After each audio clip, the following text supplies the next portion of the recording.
نبی پاک صلی اللہ تعالیٰ علیہ وسلم نے نا ممبر کی ایک سیڑھی پر قدم رکھا تو فرمایا آمین، پھر دوسری سیڑھی پر قدم رکھا تو فرمایا آمین، پھر تیسری پر قدم رکھا تو فرمایا آمین۔ اب صحابہ کرام علیہم رضوان کو تجسس ہوا، عرض کی یا رسول اللہ صلی اللہ تعالیٰ علیہ وسلم یہ 3 دفعہ آمین آمین۔ حضور نے فرمایا میرے پاس حضرت جبریل امین علیہ السلام حاضر ہوئے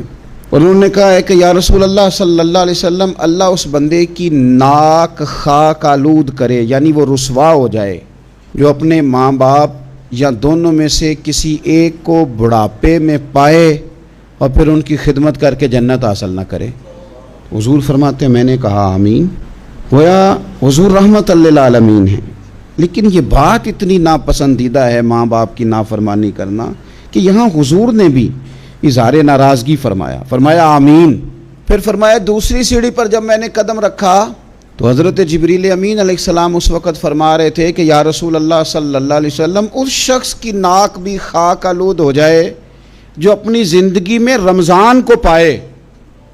اور پھر بھی وہ جہنم سے آزادی حاصل نہ کر سکے، پھر بھی اس نے رب کو راضی نہیں کیا، رمضان ملا اسے، اس کی ناک خاک آلود ہو جائے، رسوا ہو جائے۔ تو حضور فرماتے ہیں میں نے کہا آمین۔ پھر محبوب فرماتے ہیں تیسری سیڑھی پہ قدم رکھا